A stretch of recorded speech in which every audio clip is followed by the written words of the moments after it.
सुप्रभात। स्वागत है आप सबका हिंदी की कक्षा में। आज हम संवाद लेखन के बारे में पढ़ेंगे कि संवाद क्या होते हैं और इनको हम किस प्रकार से लिख सकते हैं। संवाद लेखन दो शब्दों से मिलकर बना है। सम प्लस वाद यानी ठीक कहना। सम मीन्स सम्यक, वाद मीन्स बोलना। सम्यक मीन्स समय के अनुसार बोलना, कि जब हम समय के अनुसार परिस्थितियों को देखते हुए जब बातचीत कर रहे हैं तो उसे ही हम संवाद लेखन कहेंगे।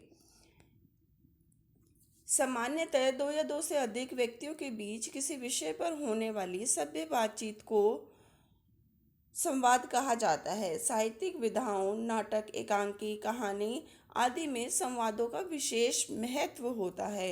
इन रचनाओं के पात्र अपने मुख से जो कुछ भी कहते हैं उसे उन पात्रों के संवाद कहा जाता है। सामान्यतः जीवन अथवा किसी साहित्यिक विधा के पात्र सभ्यता के दायरे में रहकर एक दूसरे के विषय में जो कुछ भी कहते हैं उसे संवाद कहते हैं। लगातार अभ्यास, कल्पनाशीलता, अनुभूति और अनुभूति के आधार पर संवाद लेखन में कुशलता प्राप्त की जा सकती है। संवाद लिखते समय निम्नलिखित बातों का ध्यान रखना चाहिए। अब यहाँ पर हमने क्या बात की है कि सभ्यता के दायरे में रहकर जो कुछ भी बातचीत की जाती है उसे हम संवाद कहते हैं। यानी संवाद लिखते समय हम किसी भी असभ्य शब्द का प्रयोग नहीं कर सकते, किसी गाली गलौज का इस्तेमाल नहीं कर सकते हैं। तो सभ्य शब्दों का ही इस्तेमाल करते हुए हमें संवाद लिखना है। संवाद लिखते समय हमें निम्नलिखित बातों का जरा ध्यान रखना पड़ता है। उम्र, अवस्था और पद के अनुसार ही संबोधन करना चाहिए। यानी जब हम किसी को कुछ कहना चाह रहे हैं, किसी को बोल रहे हैं या अपनी बात बताना चाह रहे हैं, तो हमें उसकी उम्र और उसके पद के अनुसार ही उसे संबोधित करना चाहिए। इधर उधर की बातें हमें संवाद में नहीं लिखनी है। आम बोलचाल की भाषा का प्रयोग हम संवाद लेखन में करते हैं। संवाद छोटे छोटे होने चाहिए, छोटे छोटे लिखने चाहिए। और संवाद लिखते समय हम भावनाओं को भी अभिव्यक्त कर सकते हैं। यानी कोई हंस रहा है या हंसकर कोई अपनी बात कह रहा है तो ब्रैकेट में हम लिख सकते हैं कि हंसकर फिर अपनी बात कहेगा, ठीक है। या दुखी होकर कोई बात कहता है तो हम लिखेंगे दुखी होकर, ठीक है। तो इसमें क्या है कि संवाद लिखते समय हम भावनाओं को भी लिख सकते हैं। संवाद लेखन में पात्रों के लिंग, उम्र और कार्य स्थिति को ध्यान में रखना चाहिए। उनको ध्यान में रखकर ही हमें संबोधन करना चाहिए। संवाद छोटे, सहज और स्वाभाविक होने चाहिए।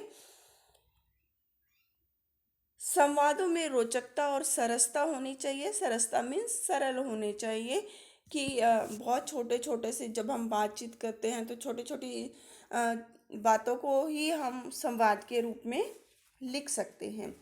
संवाद पात्रों की सामाजिक स्थिति के अनुकूल होने चाहिए। जब कोई उस संवाद को पढ़े तो उसे ज्ञात हो जाना चाहिए कि उस संवाद का विषय क्या है। यानी जो दो लोग आपस में बातचीत कर रहे हैं वो किस विषय पर बातचीत कर रहे हैं वो हमें पढ़ते हुए क्लियर हो जाना चाहिए, साफ साफ पता लग जाना चाहिए कि इस विषय पर बातचीत हो रही है। संवादों में व्यंग, विनोद और हंसी मजाक का समावेश भी होना चाहिए। यथास्थान मुहावरों और लोकोक्ति का भी प्रयोग करना चाहिए, क्योंकि आम बोलचाल में हम इस तरह की हंसी मजाक जो करते हैं वो भी हम हमें संवाद में लिख देना चाहिए। बोलने वाले का नाम संवाद के आगे लिखा जाता है। यानी पहले नाम लिखेंगे और उसके बाद उसका डायलॉग लिखेंगे या उसका संवाद लिखेंगे कि वो अब क्या कह रहा है, ठीक है।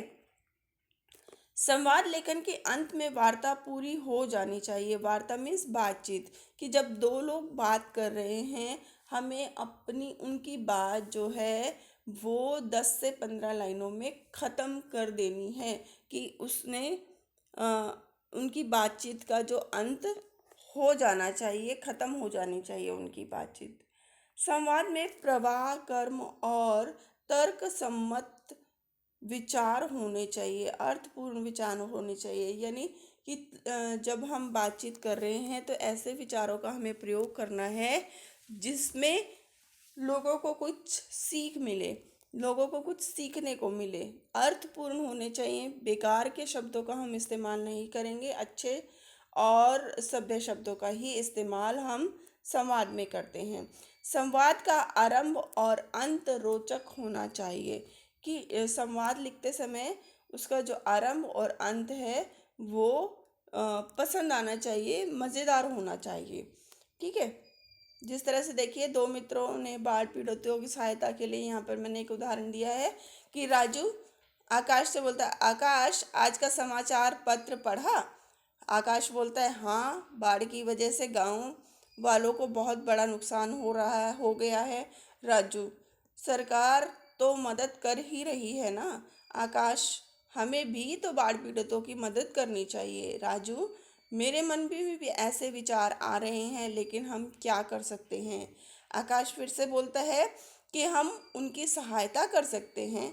राजू, पर हमारे पास तो कोई साधन भी नहीं है। आकाश, राजू, अगर हम इस तरह सोचते रहेंगे तो बाढ़ पीड़ितों की सहायता कैसे करेंगे। राजू, तब हम लोग बाढ़ पीड़ित कैंप पर जाएंगे और वहां पर सहायता करेंगे। आकाश खुश होकर, हाँ दोस्त, तुम सही कहते हो। ऐसे में हाथ डालकर नहीं बैठ सकते। राजू, हम लोग 1 घंटे बाद अपनी अपनी साइकिल पर चलेंगे। आकाश, ठीक है, मैं घर जा रहा हूँ। साइकिल लेकर 1 घंटे बाद तुमसे मिलने के लिए साइकिल लेकर यहाँ पर आ जाना। ठीक है। तो यहाँ पर क्या देखिए, छोटे छोटे से वाक्य हैं और राजू और आकाश, दो मित्रों की आपस में बातचीत दिखाई दे रही है।